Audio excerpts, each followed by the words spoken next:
တခဲရုကကောင်းကောင်းအိမ်စာလှုပ်လာတယ်အားနည်းချက်တွေကိုကောင်းကောင်းရှာဖွေနိုင်တယ်ပွဲတွင် game plan ကောင်းတယ်ပို့ပြီးထူးထူးခြားခြားကြောင့်ကျွန်တော်တို့ထုတ်ဖော်ပြသမယ့်အချက်က Rotan ကို Rotan လို့ပြန်ပြီးကျင်ဆိုင်သွားနိုင်တာဒီအချက်ကတော့အားကောင်းဆုံးချက်ပေါ့နော်ဒီပွဲကိုကြီးလိုက်တဲ့လူတွေအကုန်လုံးဒီပွဲကနေဒီပွဲကတော့ကဘာကြီးကိုအံ့ဩအောင်မစိတ်တခုပိုးလိုက်ပြီးဆိုတော့ခံစားချက်မျိုးစဝင်လာတယ်ပထမဆုံးဘာကိုအံ့ဩလဲဆိုတော့တခဲရုက Rotan လို့ကစားသမားမျိုးကိုအမှတ်နဲ့မဟုတ်ဘဲနဲ့ဒီကီယိုနဲ့ဟုတ်ကဲ့ဒီကီယိုနဲ့ဒိုင်ပွဲရဲ့နိုင်လိုက်ခြင်းအပေါ်မှာအဲ့အတွက်အံ့ဩမိတယ်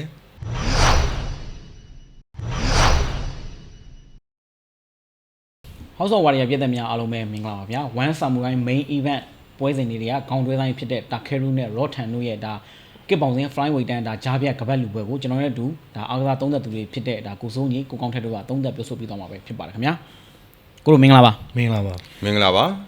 ဟုတ်ကဲ့ပါဟို Takeru နဲ့ဒီ Rotan တို့ရဲ့ဒီ One Samurai ပေါ့လေဒီအဓိကခေါင်းတွဲဆိုင်လေးဖြစ်တယ်နောက်ပြီးတော့ပွဲရလဲတော်တော်လေးလဲကြည့်ကောင်းခဲ့တယ်ပေါ့လေအထူးသဖြင့်ကျွန်တော်တို့ဒါဒီတိုက်ခိုက်ရေးလောကဒီဘယ်လိုပြောမလဲဒီ1နဲ့ပတ်သက်ပြီးကျွန်တော်စပြီးကြည့်ခဲ့တဲ့တောက်လျှောက်မှာပေါ့လေဒါ Rotan အနေနဲ့ဒါရုပ်ပြစင်းမြက်ဖြစ်တဲ့ပွဲဆိုတော့ဒီဒါကျွန်တော်တို့ကြည့်လာတဲ့တန်းလျှောက်မှာဒီပွဲကပထမဆုံးလို့ပြောမှာပေါ့လေအဲ့တော့ဒီပွဲတင်နဲ့ပတ်သက်ပြီးတော့အရင်ဆုံးဒါကိုကောင်းထက်ကအရင်ဆုံးစပြောမြဒီပွဲတင်နဲ့ပတ်သက်ပြီးတော့ဒါအရင်ဆုံးကိုကောင်းထက်ရဲ့ဒီခန်းစားမှုလေးပေါ့ဒါအရင်ဆုံးပြောပြပါဦးအပြောင်းလဲဖြစ်သွားတဲ့ပုံမှာတော့သဘောကျတာပေါ့နော်သဘောကျတယ်ဒီ channel ဟာတစ်ပိုင်းပေါ့အပြောင်းလဲဖြစ်သွားတဲ့ပုံသဘောကျတယ်ဆိုတော့တခဲရုကိုလည်းဒါကျွန်တော်ရဲ့ public စိတ်ရအောင်နိုင်စေချင်တယ်ပေါ့ဒီဘက်မှာလည်းဟိုဒီအမှတ်ပေးပုံစံနဲ့နိုင်သွားတာထက်အလဲထိုးပြီးနိုင်သွားတာဖြစ်စေချင်တယ်နောက်ဆုံးအခြေအနေထိလည်းအဲ့လိုမျိုးရှင်ပြန်သွားတာကိုတွေးရတယ်အဲ့တော့ဘလို့အခြေအနေကြောင့်နိုင်လဲဆိုလို့ရှိရင်တော့အခွင့်အရေးကိုကောင်းကောင်းအသုံးချနိုင်တယ်လို့ရသမျှအခွင့်အရေးကိုရနိုင်တယ်မြန်မှန်အသုံးချနိုင်လို့ကနိုင်သွားတယ်နောက်တစ်ချက်ကတော့ပြည်သက် atmosphere ပေါ့ atmosphere ဆိုတဲ့နေရာမှာတော့ကျွန်တော်တို့ကRotan ကအဲ့ရှိနေတော့တိတ်ပြီးတော့အာရုံဆိုင်နိုင်မယ်လူတော့မဟုတ်ဘူးဒါပေမဲ့ Rotan ကိုဘယ်လိုပုံစံမျိုးကြီးနဲ့မြင်ရလဲဆိုတဲ့အခြေအနေလေးဒီမှာဖြစ်သွားတယ်တခဲရုကအဲ့လိုစကားတွေပြောပြီးတော့မင်းထိုးဆိုရင်မေးငိုးပေးနေတာမျိုးကအရင်လို Rotan ဆိုလို့ရှိရင်ဒီခွင့်ရကောင်းကောင်းအသုံးချနိုင်ဟုတ်တယ်ဒါပေမဲ့ Rotan ရဲ့ဒါပေမဲ့မရှိတော့လက်သီးတွေကိုမြင်ရတယ်ပြီးရင်အလှည့်ပြောင်းဖြစ်စေတဲ့ turning point ဖြစ်စေတဲ့ဒီ movement တွေကိုလည်းမတွေးရတော့အဲ့တော့ပွဲတစ်ပွဲလုံးကိုဒီ remaining လုတ်သွားတာကလည်း Takeru ပဲဒီအပိသက်မှာအနိုင်ရသွားတာလည်း Takeru ပဲအဲ့တော့ဒီနိုင်ပွဲက Takeru အတွက်ထိုက်တန်တယ်လို့မြင်တယ်ပြီး Takeru ရဲ့ဒါတိုးတက်လာတယ်ဆိုတဲ့ဟာကိုပြောဖို့တော့ကြတော့လေဒါသူကအရင်တော့ champion ပေါ့နော်ဒီ one championship ရောက်လာပြီးရှုံးပွဲတချို့မြင်တော့ဒီဖြစ်သွားတယ်ပြီးရင် Rotan ကိုအရှိမရှုံးသွားတဲ့အခြေအနေတွေကြောင့်ဒါကျွန်တော်တို့က Takeru ကဟိုနေနေလားဆိုပြီးတန်တရားဝင်နေတာတကယ် Takeru ကအရှိမအများကြီးသူဒီအသက်တွေပြပြီးသားလို့ပေါ့နော်အဲ့တော့ဒီပွဲမှာလည်းအပြောင်းလဲတွေကိုမြင်ရတယ်ပိုကောင်းလာတယ်လည်းမြင်ရတယ်သူလိုချင်တဲ့နိုင်ပွဲကိုလည်းရယူသွားနိုင်တယ်ပြီး result ကိုလည်းကျွန်တော်ပွင့်လင်းပြောရရင်ကျွန်တော်တို့ကျင်းတတ်တယ်ဟုတ်ကဲ့ပါအဲ့တော့ဟိုRotan နေပတ်သက်ပြီးတော့ဒါပြောစရာတွေရှိလာပြီပေါ့လေအထူးသဖြင့်ကတော့အဲ့လိုမျိုးခုနကကိုကောင်းထက်ပြောသလိုမျိုးပဲဟိုပြီးခဲ့တဲ့ဒါတာခဲတုံးနဲ့ဒါဂျပန်မှာထိုးခဲ့တော့တွဲဆိုင်လိုမျိုးမဟုတ်ဘူးဒီပွဲတင်တော့လည်းမဟုတ်ဘူး Rotan ရဲ့လက်သီးတွေကပါဝါမရှိသလိုကျွန်တော်တို့ကမြင်ရတယ်ခံစားရတယ်အဲ့ဒီအတိုင်းပဲဒါတာခဲရုကိုအမှန်တမ်းပြောမယ်ဆိုရင်ဒါလေးချီမြောက်မှာတော်တော်လေးတိတာတယ် body shot တွေရောဒီတာခဲရုရဲ့မျက်နှာတွေရောထိတာ၃ချက်စားလိုက်တော့ထိတယ်ဒါပေမဲ့တာခဲရုကဘာမှမဖြစ်သွားဘူးအဲ့တော့သူကဒါပွဲဝင်းနေလို့ပါဝါသူ့ရဲ့ပါဝါတွေညော့သွားတာလားဒါမှမဟုတ်ဟိုသူ weight shot လိုက်တဲ့အနေထားကြောင်ပဲသူအခုဆိုရင်တော့ဒါပြီးခဲ့တဲ့ပွဲတွေရဆိုလဲဒါဂျားထဲမှာဒါတာခလုံးနဲ့ပွဲဂျားထဲမှာဒါသူဝိတ်မောင်နဲ့ပွဲလဲတပွဲလဲရှိခဲ့တာပေါ့လေအခုဒီပွဲမှာတော့သူအကုန်လုံးအောင်သွားတယ်အဲ့အနေထားကြောင်လားဒါမှမဟုတ်ဂျားထဲမှာဖြစ်သွားတဲ့ဒီဝမ်းနဲ့ဖြစ်သွားတဲ့ဒီစာချုပ်ကိစ္စကြောင့်သူ့ရဲ့ဒီ emotional တွေကြောင့်လားဆိုတော့ဒါဆရာအမြင်ပြောပြပါဦးဗျဟိုကိုအိုဝင်ပြောရတဲ့ထဲမှာဒီအချက်လက်တော်တော်များများတော့ကျွန်တော်ထင်ရတော့တခုတည်းအကြောင်းတော့မဟုတ်ဘူးဒီTakeruနဲ့ Rotan ပွဲကပထမအစောပိုင်းမှာဆိုပြတ်မလို့တော့ထင်နေတာဒီပွဲရဲ့နောက်ပွဲမှာလည်းပြဿနာအရှုပ်ထွေးတွေအများကြီးပဲ1နဲ့ Rotan ကြားမှာဒီတရားစွဲဆိုမှုတွေပြန်လှန်တရားစွဲဆိုမှုတွေရှိတယ် legal ကိစ္စတွေရှုပ်ထွေးတယ်နောက်ပြီးတော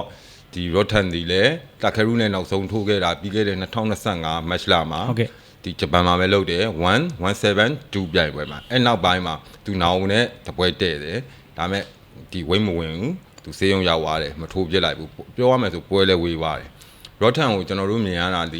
ီအရင်လောက် Rotan ရဲ့ power တွေမှာကြောမှုတွေဒီပွဲမှာမတွေ့ရဘူးเนาะအဲ့ဒါတွေကိုတော့မြင်ရတယ်အဲ့ဒါလည်းခုနပြောသလိုသူ့ရဲ့ဒီပြင်ပကိစ္စတွေရဲ့ရိုက်ခတ်မှုတွေလည်းပါမယ်ပွဲဝေးနေတဲ့အခြေအနေတွေကြောင့်လည်းပါမယ်လို့တော့ကျွန်တော်တို့ထင်ပါတယ်ဟုတ်ကဲ့ပါအဲ့တော့ဟိုတာခိုင်နုနဲ့ပတ်သက်ပြီးဒါပြောရမယ်ဆိုရင်ဒါဟိုပြောရမယ်ဆိုရင်တော့ဒီရှေ့တပွဲကတော့ ရော့ထန်ကိုရှုံးတဲ့ပွဲစဉ်နဲ့ပတ်သက်ပြီးတော့သူ့အနေနဲ့တင်ငန်းတော်လေးရပါမယ်လို့ကျွန်တော်ထင်တယ်ပေါ့လေအဲ့တော့ဒီပွဲအတွက်ကောဒါခရုနဲ့ဘယ်လိုပြင်ဆင်လာလဲအဓိကဘာတွေအားကောင်းလာလဲရှေ့ဒီပွဲနဲ့ပတ်သက်ပြီးတော့ဒါကိုကောင်းတဲ့မြင်နေပြောပြပါဦးအရှိတပွဲကတော့ knock down လုပ်သွားတဲ့အချိန်ကအရင်မြန်တယ်ပြောမြန်တယ်နော်ပထမချိန်မှာပဲဟိုတခဲဒီပွဲမှာလည်းအဲ့အမားကိုထပ်တွေ့နေရတော့သူကညာလက်ကျနေတာတစ်ဖက်ကဘယ် white ထိုးဖို့ကြိုးစားတာဒီပထမအခြေဒီမှာဆိုလို့ရှိရင် rotan ကအမဘယ် body shot နဲ့ဒီ head shot ပေါ့နော်သူ punch ကိုသူထိုးဖို့ကြိုးစားနှစ်ချက်ဆက်တိုက်ပေါ့နော်ဒီခါကိုလှည့်ပြီးတော့တင်းနှစ်ဆိုတာမျိုးအဲ့လိုမျိုးကိုတွေ့ရတယ်ဒါပေမဲ့နောက်ပိုင်းကျတော့ဘယ်လိုပြောမလဲအဲ့ဒါက rotan တို့အားတာချက်မဟုတ်တော့ဘဲနဲ့တခဲလူ light နေတဲ့ဟာ rotan တို့အားနေချက်မျိုးကြီးဖြစ်သွားတခဲလူဘာတွေတာလာလဲမေးလို့ရှိရင်တွေ့လိုက်မယ်ကျွန်တော်3ချိန်မြောက်လောက်မှာ rotan နင်းနဲ့အနင်းနေရှိရဗျာတွေ့လားနင်းတာပေါ့နော်ဒီကျွန်တော်နင်းနေဆိုမှဒီ bike နဲ့ဒီခါးကြတဲ့ကိုနင်းကြတာများတယ်နင်းတော့အရှင်းမတက်နိုင်ဒါပေမဲ့တခဲလူပြန်ပြီးတော့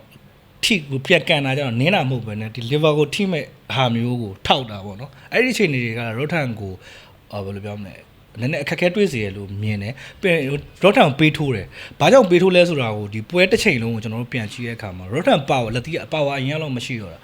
ရော့ထန်လက်သီးပါလို့ပါဝါမရှိရလဲဆိုအရင်တုန်းကကျွန်တော်ရော့ထန်ကမွေထိုင်းလက်အိတ်နဲ့ဘောင်စင်လက်အိတ်ကြားတွေက glove ကဒီ weight ကအကွာဝေးရှိတယ်အဲ့ဒီနေရာမှာကျတော့တက်ခဲရုကအမြဲတမ်းတာပြီးသားသူအလေးချင်းဖြစ်ပြီးသားပြီးတော့ဒီ weight ပေါ့အလေးချင်းရှိရဲ့လက်အိတ်နဲ့ပတ်သက်တဲ့ system ထဲမှာတက်ခဲရုကဟိုဘယ်လိုပြောမလဲလဲပတ်ပြီးသားရော်ထန်ကတော့အသစ်ဝင်လာတာပြီးဒီကြားထဲမှာလည်းထိုးထားတယ်ဆိုမှပွဲဝင်းနေတဲ့အခြေအနေကလည်းကြာအဲ့တော့လက်အိတ်ရဲ့ weight ကြောင့်မျာ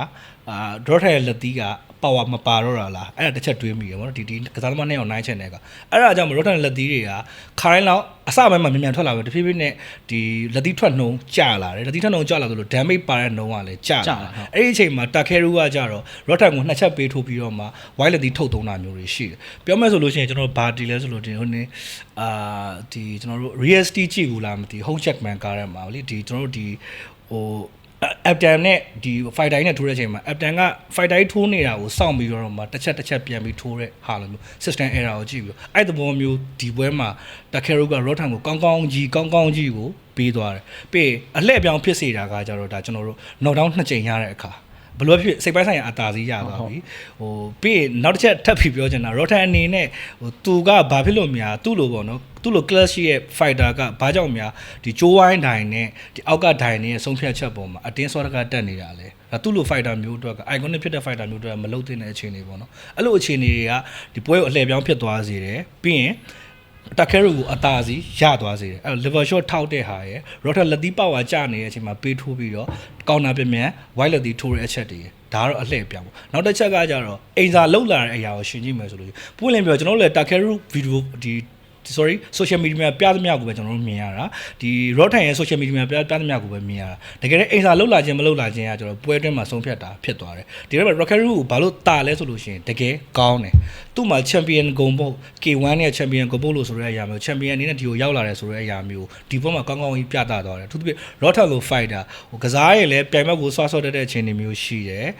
်ပြီးလို့ရှိရင်ကစားရည်လည်းဘယ်လိုပြောအရင်လည်း clever ဖြစ်တဲ့ fighter မျိုးညံကောင်းတဲ့ fighter မျိုးကိုဒီလိုပုံစံနဲ့အနိုင်ယူသွားတယ်ဆိုတော့က Rotan တခဲရူကကောင်းကောင်းအိမ်စာလှုပ်လာတယ်အားနည်းချက်တွေကိုကောင်းကောင်းရှာဖွေနိုင်တယ်ပွဲတွင် game plan ကောင်းတယ်ပို့ပြီးထူးထူးခြားခြားကြောင့်ကျွန်တော်တို့ထုတ်ဖော်ပြသမယ့်အချက်က Rotan ကို Rotan လိုပြန်ပြီးကျင်ဆိုင်သွားနိုင်တာဒီအချက်ကတော့အားကောင်းဆုံးချက်ပေါ့နော်ဟုတ်ကဲ့ပါအဲ့တော့ဟိုဆရာစိုးကြီးကစက်ပြီးပြောပြပါဦးဒီအခုဆိုရင်ဒါ Rotan ကဒါပြီးခဲ့တဲ့ပွဲမှာလည်းဒါဝိတ်မအောင်လို့ပေါ့လေသူ့အနေနဲ့ဒါဟိုနောင်နဲ့ပွဲမှာဝိတ်လည်းမအောင်ခဲ့ဘူးပေါ့လေဒါအမှန်တမ်းပြောမယ်ဆိုတော့ဒါဝိုင်းဖွဲ့စည်းနေလဲနည်းနည်းလေးကြောက်စားလဲနည်းနည်းရှိခဲ့မှာပဲလေအဲ့တော့အခုအဲ့ကိစ္စတွေပြင်အခုဒီပွဲမှာလည်းရှုံးနေသူ့ဆက်ဆောင်ရလည်းမကောင်းဘူးဆိုတော့ဒီပွဲရှုံးပွဲနဲ့ပတ်သက်ပြီးတော့အခုနောက်လာမဲ့ဟာမှာသူ့ရဲ့စာချုပ်ကိစ္စလည်းရှိနေကြဆိုတော့သူ့ရဲ့အနာဂတ်ကဝမ်းမှာဘလို့ဖြစ်လာနိုင်လဲသူ့ရဲ့အခြေအနေအနေနဲ့ပတ်သက်ပြီးတော့ဒါဆရာမင်းလေးပြောပြပါအဲ့ဒါတော့စိတ်ဝင်စားကြလည်းကောင်းပါတယ်ဒါပေမဲ့ကိုတို့ဒီစီဇန်မှာကျတော့ဒီပွဲအကြောင်းကိုပဲအဓိကပြောမှာဆိုတော့အများကြီးတော့လည်းမပြောချင်ဘူးဒါပေမဲ့ကိုစိတ်ဝင်စားမိတယ်ဘယ်လိုစိတ်ဝင်စားမိလဲဆိုတော့ Rotan နဲ့တက်ခဲရူပွဲခံနေလို့ဒါ Rotan နဲ့1ရဲ့တရားစွဲဆိုမှုတွေကခိတခဏရှင်းလာထားတယ်လို့ခံစားရတယ်နားလဲရတယ်အဲ့တော့ဒီပွဲပြီးသွားပြီ Rotan လည်းရှုံးသွားပြီ Rotan ရှုံးပေါ်မှာ1ကဘယ်လိုနင်းမလဲနိုင်ပြဲကြိုင်မလားအဲ့ဒါလေးတွေကိုတော့စိတ်ဝင်စားမိတယ်ဘာတွေထပ်ဖြစ်လာမလဲဆိုတဲ့အခြေအနေတွေတော့အများကြီးရှိတယ်ဒါပေမဲ့အခုကတော့ဒီပွဲအကြောင်းပဲအဓိကဆိုတော့အဲ့ဒါလေးတွေနောက်အစီအစဉ်မှာအိုဝင်နဲ့အကိုတို့ဆက်ပြောကြတာပေါ့ဟုတ်ကဲ့ပါအဲ့ဒါဆိုဆရာဒီတွဲဆိုင်နဲ့ပတ်သက်ပြီးတော့ဆရာအနေနဲ့အမြင်ဘယ်လိုရှိလဲအခုဒီတွဲဆိုင်နဲ့ဒီဟိုRotan အခြေအနေပတ်သက်ပြီးတာခဲရဲ့အခြေအနေပတ်သက်ပြီးအဲ့ဒါလေးဆက်ပြောပြပါဦး ဒီပွဲပြီးဆုံးသွားတဲ့အချိန်မှာ Rod ထန်ရှုံးသွားတယ် TKO နဲ့အမှတ်စဉ်၄ချိန်ကြီးခံပြီးအားကြီးမှရှုံးသွားတဲ့အချိန်မှာကျွန်တော်စိတ်ထဲမှာဖြစ်ပေါ်လာတဲ့ခံစားချက်တွေတခုရှိတယ်ဟုတ်ကဲ့အဲ့ဒါဘာလဲဆိုတော့ဒီပွဲကိုကြီးလိုက်တဲ့လူတွေအကုန်လုံးဒီပွဲကတော့ကဘာကြီးကိုအံ့ဩအောင်မစိတ်တခုပို့လိုက်ပြီးဆိုတော့ခံစားချက်မျိုးစဝင်လာတယ်ပထမဆုံးဘာကိုအံ့ဩလဲဆိုတော့တက်ခဲရူကရောထန်လိုကစားသမားမျိုးကိုအမှတ်နဲ့မဟုတ်ဘဲနဲ့ TKO နဲ့ဟုတ်ကဲ့ TKO နဲ့ဒိုင်ပွဲရဲ့နိုင်လိုက်ခြင်းအပေါ်မှာအဲ့အတွက်အံ့ဩမိတယ်ဒုတိယချက်အနေနဲ့သူတို့နှစ်ယောက်ရှင်းပြန်ကစားတဲ့ game plan တက်ခဲရူကရောထန်ကတက်ခဲရူက technical ဘိုင်းကောင်းတယ်လင်မြန်မှုရှိတယ် speed ရှိတယ်ဒါသူ့ရဲ့အားသာချက်အဲ့ဒါတွေကိုအသုံးပြုမယ်အဲ့ဒါဒီပေါ်မှာပဲသူက advantage ယူပြီးတော့ Rotan ကိုဒီ remember မှာပြန်ပြီးရှင်းဆိုင်မယ်လို့ထင်ခဲ့တယ်ဒါပေမဲ့ပထမအချီစတယ်အဲ့ဒီအထင်မြင်ချက်တွေအားလုံးယူဆထားတဲ့ယူဆချက်တွေလွယ်သွားတာကိုတွေ့ရတယ်ပထမအချီစထွက်လာတဲ့ဟာဒီ Takeru ကဒီ close range တွေကိုပဲဝင်တယ်ဒီ Rotan ပုံစံမျိုးပဲပြီးတော့ဒီ exchange လုပ်တယ် broad ဆန်ဆန် Takeru ကကစားတယ်ပြောရမယ်ဆို Takeru အရင် K1 လို့ဘာမှကစားခဲ့တယ်လို့မျိုးဟို kick box စင်မှာစစ်ပုံစံမျိုးမဟုတ်ဘူးသူကဒီ broad ဆန်ဆန်ကစားသွားတယ် exchange လုပ်သွားတယ်ပထမအချိန်မှာဆိုရင်ဒီ Rotan အားကိုးတဲ့အားထားတဲ့ဒီဟိုကောင်းထက်လည်းဦးနာပြောသွားတယ်ဘက်လက်ဟုတွေထိုးတယ်လက်ဟုကို body လည်းထိုးတယ်ကဟိုဟက်ကိုလည်းထိုးတယ်အဲ့ဒါတွေအကုန်လုံးကို Takeru ကသူမရှာလုပ်နေတယ်တိုင်းတာနေသူဘလောက်ခံနိုင်လဲဆိုတဲ့ဟာမျိုးသူကြည့်တယ်ပထမအချိန်ပြီးသွားတဲ့အချိန်မှာ Rotan လက်သူမကြောက်ဘူးဆိုတော့ယုံကြည်မှု Takeru ရသွားပုံရတယ်အဲ့တော့ဒုတိယအချိန်မှာ Chlorine ကိုသူပို့ဝင်လာတယ်ပုံမှန်သူအားလုံးထင်ကြတာ Takeru ကဝိုင်းဘက်ကစားမယ် distance လုပ်မယ် angle တွေ change မယ်သူ speed ကိုအားပြုမယ်လို့ထင်တာအဲ့လိုမျိုးလုံးဝမဟုတ်ဘူး Takeru ကဒုတိယအချိန်ကနေစပြီးလုံးဝ exchange လုပ်ပါရတယ်ဟိုပြောရမယ်ဆိုရင်ခုနဟိုဟာပြောသွားသလိုပဲကောင်းထက်ပြောသွားသလို Rotan ပုံစံနဲ့ပြန်ပြီးတော့ရှင်းဆိုင်တယ် Rotan ဝစ်လဲတဲ့ပွဲလို့လည်းပြောလို့ရတယ်ဘာလို့လဲဆိုတော့ Rotan ကို3ချက်လောက်ပြီးထိုးတယ်သူတစ်ချက်လောက်ပြန်ထိုးတယ်ဒါပေမဲ့ Rotan 3ချက်လောက်ထိုးတာကို Takeru ကအစောလုံးနိုင်တယ်ဒီပွဲရဲ့အလှည့်ပြောင်းRotan ရဲ့လက်တီချက်တွေကို Takeru ခံနိုင်တယ်ဟုတ်ကဲ့ Takeru ပြန်ထိုးတဲ့ဟာကို Rotan မခံနိုင်ဘူးအဲ့တော့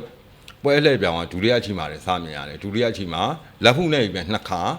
Rotan အမှတ်စဉ်ကြီးခံလိုက်ရတယ်ဒုတိယအချိန်ပြီးကနေမှထပ်ပြီးတော့ပွဲပြီးလူပွဲပြီးခင်ဖြစ်ခဲ့တယ်ဒီကျိုးဝိုင်းတော့ Rotan ကတ်သွားတယ်တောက်လျှောက်ဒီ1-2တွေအထိုးခံရတယ်ဒါမဲ့အချီစီသွားတယ်အဲ့မှာ Rotan ကန်ကောင်းသွားတယ်တတိယအချိန်မှာ Rotan သူ game plan လေးပြောင်းလာတယ်လက်တီချင်း Rotan exchange မလုပ်တော့ဘူးသူ push kick တွေ front kick တွေကိုပြန်သုံးလာတယ်လက်တီတကန်းနဲ့ကိုသူအဝင်မခံဘူး close range နဲ့အဝင်မခံမဲ့ Rotan တာကြည့်တယ်တတိယကြည့်လို့လာကြည့်အချိန်မှာအဲ့မှာနည်းနည်းလေးပြန်ပြီးအလုပ်ဖြစ်တယ်လို့မျိုးတွေးရတယ်ဒါပေမဲ့နောက်ဆုံးအချိန်ကျတော့ထပ်ပြီးတော့ဒီ exchange ပြန်လုပ်ကြည့်တယ်နောက်ဆုံးအချိန်ရောက်သွားတဲ့အချိန်မှာ Rotan အနေနဲ့ကသူတတိယအချိန်နဲ့သဒုရကြီးကစားလို့မရတော့ control လုပ်လို့မရတော့ဘူးသူအမှတ်နဲ့တေချာပေါက်ရှုံးတော့မယ်နှစ်ကြိမ်နဲ့အမှတ်စဉ်ရှိတယ်ဟုတ်ကဲ့အဲ့တော့ပြန်ပြီးတော့သူ exchange လုပ်ကြည့်တယ်မာကုံပြန်ကြည့်တယ် power ပြန်ကြည့်တယ်အဲ့ချိန်ကျတော့သူထပ်ကြတယ်သူဟိုနောက်ဆုံးအချိန်မှာနောက်ထပ်အမှတ်စဉ်2ကြိမ်အရှိခံရတဲ့အတွက်ပြန်ပွဲသူကတတ်မှတ်ချက်ကပွဲကြီးတစ်ချီတွေအမှတ်စဉ်3ကြိမ်သို့မဟုတ်အချီတစ်ချောင်းမှာအမှတ်စဉ်4ကြိမ်ဆိုရင် TKO တိုင်ပွဲရဲ့နေတဲ့တတ်မှတ်ပြီးတော့ဒီဟိုဟာဖြစ်သွားတယ် Takeru ကချန်ပီယံသစ်ဖြစ်လာတယ်အဲ့တော့စစချင်းညီမေးတဲ့မေးခွန်းကိုစပြောရရင်ဒီပွဲကကျွန်တော်တွေမဟုတ်ပါဘူးဒီ1ကပွဲစဉ်တွေအားလုံးစိတ်ဝင်စားနေတဲ့ဒီကဘာယူအန်အသင့်စေတဲ့ပွဲကဘာယူအန်အသင့်စေခဲ့တဲ့ရလက်တစ်ခုလိုပဲစိတ်ထဲမှာခံစားရတယ်ဟုတ်ကဲ့ပါတကယ်လဲTakeruအနေနဲ့ပေါ့လေဘလို့မှဒါရှေ့ပွဲစဉ်မှာကြည့်ပြီးတော့ဟို Rotan ကိုဒီလိုမျိုးကြောက်အောင်ထိုးနိုင်မယ်လို့ဘယ်သူမှမထင်ခဲ့ဘူးပေါ့လေဟိုပိုဆိုးတာဒီမြန်မာ fighter တန်းစင်နဲ့ပွဲမှာတော့ဒီတန်းစင်ရဲ့ထိုးချက်ကိုဒါကြခဲ့တဲ့Takeruအနေနဲ့ဒါဘလို့ပဲပြောဒီတန်မင်းလိုမာကြောတဲ့ဒါ Rotan ကိုအခုလိုမျိုးဟို TKO အနေနဲ့ဒါနိုင်မွေးရတာတော့ဟိုတော်တော်လေးအံ့ဩရပါတယ်အဲ့တော့ဟိုကောင်းတဲ့ကောဒီအစီအစဉ်နဲ့ဒီတွဲဆိုင်နဲ့ပတ်သက်ပြီးတော့ဘာမှနောက်ဆုံးအနေနဲ့ဒါဖြစ်တဲ့ပြောနေမှာရှိအောင်မလဲဗျစဉ်းစားမိတဲ့တခုရှိရပေါ့နော်ဒါကျွန်တော်တို့ PR ပေါ့စိတ်ပိုင်းဆိုင်ရာပေါ့Rotan စိတ်ပိုင်းဆိုင်ရာအရှိမဒါအမှုဖြစ်ထားတယ်ဟုတ်ကဲ့အမှုဖြစ်ထားတဲ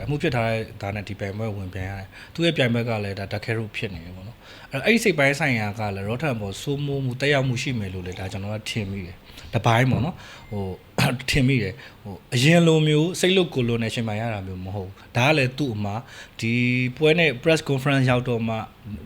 ှပြီးဒီပွဲနဲ့ပတ်သက်တဲ့အချိန်နီးကပ်လာတော့မှသူရဲ့စာချုပ်ပါအချက်လက်တွေဖွင့်ထားတယ်ဒီ promotion ကိုစာချုပ်ပါအချက်လက်ရချုပ်ကင်ထားတဲ့ promotion ကိုစိန်ခေါ်တဲ့စကားတွေပြောတယ် အဲ့လိုအခြေအနေကဒီပြန်ပြီးတော့တရားစွဲထားတဲ့နိုင်ငံကလည်းဂျပန်စင်ကာပူ time ဆိုတာမျိုးပြီးသူပြန်ပေးရမယ့်ရော်ကြီးအနေထားရလဲတန်း6ကျော်ဆိုတော့ဒါတော့တနိုင်ငံနဲ့အခြေအနေပေါ့နော်အဲ့လိုမျိုးဆိုတော့ဒါတွေအကုန်လုံးကသူ့ပုံမှာ PR တော့စုပြုံနေမှာပဲအဲ့တော့သူဒီပွဲနိုင်ခဲ့ပြီးတော့ရင်ဆိုင်ရအမှုရင်ဆိုင်ရမှာတဲ့ဒီပွဲကိုရှုံးသွားပြီးတော့အမှုရင်ဆိုင်ရမယ့်အခြေအနေချင်းကလည်းကွာတယ်အခု तू မလိုချင်တဲ့အမှုဒီပွဲရှုံးပြီးတော့အမှုရင်ဆိုင်ရမယ့်အခြေအနေဖြစ်သွားပြီ။ तू စိတ်ကပေါ့ကျွန်တော်ဒါ Rotan ဆိုလို့ရှိရင်ဒီပွဲအနိုင်ယူခြင်းနဲ့နိုင်ပြီးတော့မှမှုကိစ္စကိုဆက်လက်ဖြေရှင်းခြင်းနဲ့ဘယ်လိုဖြစ်ပေါ့နော်။အဲ့စင်မောကနေပေါ့။စင်မောကသွားခြင်းနဲ့ဒါပေမဲ့အဲ့ PR ကြီးရရှိနေတယ်။အဲ့ PR ကြောင့်များ Rotan ကဒီပွဲမှာ Rotan လို့မမြင်ရတာလား။ဒါကတပိုင်းကျွန်တော်စဉ်းစားမိရပါတော့။အဲ့တော့ပွဲကိုခြုံငုံပြီးပြောရမယ်ဆိုလို့ရှိရင်တော့ Takeru ရဲ့ကြိုးစားမှု Takeru ရဲ့အခြေအနေ Takeru ရဲ့ဒီပွဲအတွင်းပေါ့နော်ဒီအပြောင်းလဲလုတ်တယ်ပြီး Rotan ကိုတစ်ချန်တော့ Ring Dominant လုတ်ပြီးတော့ကျွန်တော်တို့ရှုံးတော့ပြလိမ့်မယ်တကယ်လို့တာနေရတာနဲ့ရှုံးတော့မှကြောက်တဲ့အခြေအနေမျိုးတွေတောင်ဒါရှိခဲ့တယ်ပေါ့နော်ဒီအလှည့်ပြောင်းနေတယ်ဒါပေမဲ့ तू ပွဲကောင်းကောင်း control လုပ်သွားတယ် Ring Dominant လုတ်သွားပြီးတော့ပြိသက်ကိုဖျက်ပြေးသွားတာတော့အားရကျင်တဲ့ဖို့ကောင်းတယ်ဒီ champion ဒီပေါ့နော်ဒါလောလောဆယ်ဒါဆိုလို့ရှိရင်ဒါ flyweight kickboxing ဒီ kickboxing ဆိုလို့ရှိရင်ဒါဂျာပြတ် champion ဖြစ်တဲ့ champion ပေါင်းစည်းပွဲလဲထိုးအောင်အဲ့တော့တကယ်လို့ဒီပွဲပြီးနားခြင်းမနားခြင်းဒါမှမဟုတ်တကယ်လို့အနိုင်ရသွားဖြစ်တဲ့ champion ကပတ်ပေါင်းစည်းပွဲထိုးကြွမထိုးခြင်းရတော့ဒါစောင့်ကြည့်ရမယ်တပိုင်း Rotan နေကကြည့်မယ်ဆိုရင်တော့ကျွန်တော်ခုနကပြော PR လည်းရှိတယ်ဒီ PR ကြောင့်ပဲသူ့ရဲ့ငကိုလိုပုံစံမျိုးကိုကျွန်တော်တို့မမြင်ရလားအဲ့ဒါကိုလည်းကျွန်တော်စဉ်းစားမိတယ်ခင်ဗျဟုတ်ကဲ့ပါအဲ့တော့ဒီဒိုးဆိုင်နဲ့ပတ်သက်ပြီးတော့လေဒါ social media မှာနည်းနည်းလေးပေါ်လို့ရနေတာလေးရှိရပေါ့လေအဲ့တော့ပွဲပြီးချင်းပွဲပြီးချင်းပဲဒါဆရာဦးလည်းဖုန်းဆက်မိရည်လေကျွန်တော်လည်းအခုဒါကြားသိရတယ်ပေါ့လေအဲ့တော့ဒီပွဲနဲ့ပတ်သက်ပြီးတော့ဒါ Rotan နဲ့ပတ်သက်ပြီးတော့သူကပြည်သက်တွေကသိချင်တာပါအဲ့ဒါဘာလဲဆိုတော့ဒီသူအနေနဲ့ short ထိုးရလားဘာလားပေါ့အဲ့တော့ဒါဆရာမြင်နေတဲ့အဲ့အားနဲ့ပတ်သက်ပြီးတော့ဒါပြောပြပါဦးဗျာအမြင်လေး Rotan ဒီပွဲမှာကျွန်တော်တူတဲ့အမြင်နဲ့ပေါ့နော်မှန်တယ်မတော့မှန်100ပဲကျွန်တော်တူတဲ့အမြင်ရဆို Rotan short ထိုးတာမဟုတ်ဘူး Rotan ပြင်ဆင်မှုတွေရောတာဟုတ်ကဲ့ဘာကြောင့်လဲဆို Rotan ကဒီ Takeru နဲ့ဦးနဲ့ကျွန်တော်ပြောသွားသလို172မှာနောက်ဆုံးထိုးရပြီးတစ်နှစ်ကျော်မှာဂူးမှပြန်စားတယ်ဒါထဲမှာလည်းပွဲပြတ်လာတယ်တစ်ဖက်ကကြည့်တော့ Takeru ကိုပြန်ကြည့်တော့ Rotan ကိုရှုံးပြီးနောက်ပိုင်းမှာ Takeru ဒီ173ပြီးခဲ့တဲ့2025နိုဝင်ဘာမှာဂျပန်မှာလုပ်သွားတဲ့ပွဲမှာ Jinpuri နဲ့ကိုအလဲထိုးနိုင်လာတယ်ဘာပဲပြော Rotan နဲ့ဆိုင်ပွဲမဝေးဘူးပြင်ဆင်မှုကောင်းတယ်နိုဝင်ဘာမှာထိုးထားတယ်အဲ့တော့ခုနပြောသလိုမျိုး short ထိုးလားလောက်ပွဲလားဘာညာဆိုတာတွေကတော့မသိနိုင်ဘူးဒါပေမဲ့ကျွန်တော်ရဲ့အယူအဆကတော့ Rotan က short ထိုးတာမဟုတ်ဘူးပြင်ဆင်မှုအပိုင်းမှာရောခဲ့တာဘာကြောင့်လဲဆိုတော့သူ့ရဲ့ဒီ account တွေပါတယ်ဆိုလဲကျွန်တော်အမြဲတမ်းလို့စောင့်ကြည့်ပြတယ်သူအမှုကိစ္စတွေနဲ့ရှုံနေပြီးtraining ပြန်လုပ်တာကျွန်တော်တတိထားမိသလောက်ပေါ့နော်တလားမပြည့်ဟုတ်ကဲ့နောက်ဆုံး weight တာဝင်သွားတာသူ့မျက်နှာဝိမချင်းခင်တရက်မှာမျက်လုံးဟုတ်တယ်ဘယ်လောက်ထိသူအင်အားတွေရောကျွန်တော်ကတော့အဲ့လိုပဲမြင်ပါတယ်Rotan short ထိုးခြင်းမထိုးခြင်းနဲ့သူ့ရဲ့ပြင်ဆင်မှုအပိုင်းတွေနောက်ညီလေးကောင်းထက်ပြောသွားသလိုသူစိတ်ပိုင်းဆိုင်ရာတွေကြောင့်သူရောအားရောနေတယ်ပြင်ဆင်မှုတွေရောနေတယ်လို့ပဲကျွန်တော်အနေနဲ့ခံစားမိပါတယ်တခုဖြတ်ပြောခြင်းသေးတယ်ကျွန်တော်တို့လေဒီ2016လောက်မှာ online ဆန်ဘယ်တယ်ဘယ်တယ်ရှိကနေပြီးတော့အဲ့လို KO တော့မဟုတ်ဘူးပေါ့ဒီအမှတ်နဲ့နိုင်ပြီးတော့ဒီ middleweight champion ကပဲရတယ်အဲ့တော့ကျွန်တော်11မှာအဲ့ဘက်တော့ကြည့်လူတွေကဘာပြောကြလဲဆိုတော့ခေါက်ဆွဲစားတယ်ပေါ့ခေါက်ဆွဲစားကြတယ်ခေါက်ဆွဲစားတယ်ဆိုလို့ရှိရင်ကျွန်တော်တို့ဟုတ်ပြီခေါက်ဆွဲစားတယ်ဆိုလိုရဗျာပရိသတ်ကတော့ပရိသတ်အမြင်ရှိတယ်ကျွန်တော်တို့ဒီ pandit တွေသုံးသက်သူတွေအမြင်ရှိတယ်ပြီးရင်ကျွမ်းကျင်တဲ့သူတွေကျွမ်းကျင်တဲ့သူတွေအမြင်ရှိတယ်ပြီးကစားသမားနဲ့နီးစပ်တဲ့အတိုင်းဝိုင်းလူတွေနီးစပ်တဲ့အတိုင်းဝိုင်းအမြင်ရှိတယ်ပရိသတ်တွေအကြံပေးချင်တာကကျွန်တော်တို့ကစိတ်ခံစားချက်တွေကိုအများကြီးထုတ်ပြလိုက်လို့ရတယ်ဒါပေမဲ့အဲ့လိုထုတ်ပြတဲ့အခါမှာတစ်ဖက်ရဲ့ကစားသမားရဲ့ဂုဏ်သိက္ခာသို့မဟုတ်အဖွဲ့အစည်းရဲ့ဂုဏ်သိက္ခာဒါတွေလည်းကျွန်တော်တို့ထွက်တက်ဖို့လိုတယ်အဲ့တော့ဒီ online အစနဲ့ပတ်သက်တော့ကျွန်တော်တို့ဘာတွေဖော်ပြခဲ့ရတယ်လဲဆိုတော့ဟုတ်ပြီ MMA ရဲ့စီမီစီကန်တွေကဘယ်လိုရှိတာလဲဆိုထီယောကထုံးနှံနိုင်ခြင်းမှာအမှတ်ရတာလားထီယောကကာကွယ်နိုင်ခြင်းအောင်အမှတ်ရလားအဲ့လိုအရာတွေကိုအများကြီးခွဲခြားပြီးကျွန်တော်တို့ဖော်ပြခဲ့ပရိသတ်တွေကိုဒါသိစေချင်တာအခုဒီပွဲဆိုကြပါစို့ပြ1 championship လို့ပွဲမျိုးမှာ Rotan ကသူကအမှုကိစ္စလည်းရှိနေတာနဲ့ဘာကြောင့် short ထိုးမှာလဲဒီပွဲမှာသာသူနိုင်ပြီးအနိုင်ရလက်မျိုးနဲ့သာဒီအမှုကိုရင်ဆိုင်ရတယ်ဆိုလို့ရှိရင် तू အထက်စီးကဖြစ်မနေဘူးလားပြီးခု Rotan ရဲ့ Kironic ကပုံနေတက်လာတယ် brother တို့တွေးလိုက်မယ် online သုံးနေရဆိုလို့ရှိရင်ကြည်လိုက်မှာ Rotan သူမင်းမရငိုနေတာအဲ့တော့ဒီပွဲမှာ तू က short ထိုးခဲ့လို့ငိုနေရဲဆိုတဲ့အခြေအနေမျိုးကဖြစ်နိုင်သလားအဲ့တော့တွေးကြည့်ပါဘာလို့ short ထိုးရမှာလဲပင်ဒီဗျာပြောမှဆိုလို့ရှိရင် world class A class player fighter တယောက်ဗျာတကယ်လို့ fighter မျိုးနဲ့တကယ်လို့ fighter မျိုးကိုနိုင်လိုက်လို့ရှိရင်သူ့ရဲ့ record ပိုပြီးမကောင်းဘူးလားပြီး promotion နဲ့ lake TT ဖြစ်နေတဲ့အခြေအနေမှာနိုင်မ record တပွဲအဲ့ဒါလည်းတာမန် fighter မျိုးနဲ့ထိုးရတာမို့တကယ်လို့ fighter မျိုးနဲ့အဲ့လိုပွဲမျိုးမှာဒါမှတ်တမ်းကောင်းထပ်ပိုင်ဆိုင်မယ်ဆိုလို့ရှိရင်ကစားသမားတက်ရောပိုမကောင်းဘူးလားအဲ့လိုတွေးကြည့်မယ်ဆိုလို့ရှိရင်ကျွန်တော်ခုနကပြောလို့ short ထိုးတယ်တို့ခေါက်ဆွဲစားတယ်တို့ဆိုတဲ့အမြင်မျိုးတွေကယုတ်တိရှိပါအောင်မလား ဒါကျွန်တော်အကြံပေးချင်တာပေါ့နော် ဟုတ်ကဲ့ပါဟိုတကယ်လဲဒီရော့ထန်ကဒီအမှုတွေဖြစ်တော့ဗောလေသူ့ကိုပြည်သက်တွေကစာတွေပို့ကြတယ်ဗောလေသူ့ရဲ့ဒီဟိုချက်ပေါက်တွေဘာတွေမှာ Messenger စာတွေပို့ကြတယ်အဲ့တော့သူ့အနေနဲ့ဒါတွေဆက်မပို့ပါနဲ့ဗောသူဘယ်လိုပြောမလဲဆက်ပြီးလေ့ကျင့်မှုအင်အားတော့မရှိပါဘူးဆိုဒီလိုပြောနေရဲ့ pressure တော့ဝင်လာတော့ဒီလိုအနေထားမျိုးမှာဒါသူ့ဘက်ကဒါလေ့ကျင့်မှုအပိုင်းကတော့နည်းနည်းလေးယော်ရဲမှာပဲဗောလေအဲ့တော့ဒီလိုအရာမျိုးတွေကတော့လူရှိနေတော့ဒါပြည်သက်နေနေဒါလုံပွဲလားဘာလားဆိုဒါမေးတာတော့နည်းနည်းလေးလွန်ရကြရလို့ကျွန်တော်ထင်တာဗောလေ ဟုတ်ကဲ့နောက်တစ်ချက်လေလူပဲဗျာတည်ရမှာစိတ်ခံစားချက်ရှိတယ်ကစား fighter လည်းစိတ်ခံစားချက်ရှိဆို promotion ဘက်ကစိတ်ခံစားချက်ရှိဒါစာချုပ်ပါလှုပ်ထုံးလုံးနေနေကျွန်တော်တို့အချက်လက်စည်းကမ်းနေနဲ့တွားတဲ့အခါမှာကျွန်တော်စိတ်ပိုင်းဆိုင်ရာတွေကတိတ်ပြီးတော့ဟိုအရေးပါတဲ့နေရာကနေမရှိတော့ Rotten မှာလည်းဟိုစိတ်ပိုင်းဆိုင်ရာကတော့နှိမ့်နေမှာပဲဟို PR တမျိုးပြင်ဒါကြီးကိုပြရှင်းမယ်ဆိုတဲ့အချိန်မျိုးအဲ့ဒါကိုကျွန်တော်တို့မဖြစ်မနေတော့ထည့်သွင်းဖို့လိုတယ် Rotten နေရာမှာကျွန်တော်တို့ဆိုရင်ရောဒါကြီးကိုဘာမှဖြစ်သလိုမျိုးနဲ့ကောတကယ်လို့နိုင်ဖို့ပဲအောင်စိုက်ထားမှာပဲဆိုတဲ့အခြေအနေမျိုးနဲ့ရင်ဆိုင်နိုင်မှာမလားအဲ့ဒါအရေးပါတယ်နော်ဟုတ်ကဲ့ဟုတ်ကဲ့ပါအဲ့တော့ဒီတွဲဆိုင်တဲ့ဘက်ဆိုဒါပြည့်စုံဒါတော်တော်လေးလည်းကြာသွားပြီဗောလေဒါစုံလဲစုံသွားပြီးတော့ဟိုအခုလိုမျိုးဒါပြည့်စုံဒါသုံးသပ်ပြီးတော့အထူးပဲကျေးဇူးတင်ပါခင်ဗျာဟုတ်ကဲ့ဟောပါဒီ House of War ရပြည်သက်တွေလည်းကျွန်တော်တို့ရဲ့ဒီ Rotten နဲ့ Takeru ရဲ့တွဲဆိုင်ကိုအခုလိုမျိုးဒါအမြဲလိုစောင့်ကြည့်အားပေးနေတဲ့အထူးပဲကျေးဇူးတင်ပါခင်ဗျာနောက်စီမှာပြန်လည်ဆုံတွေ့ပါမယ်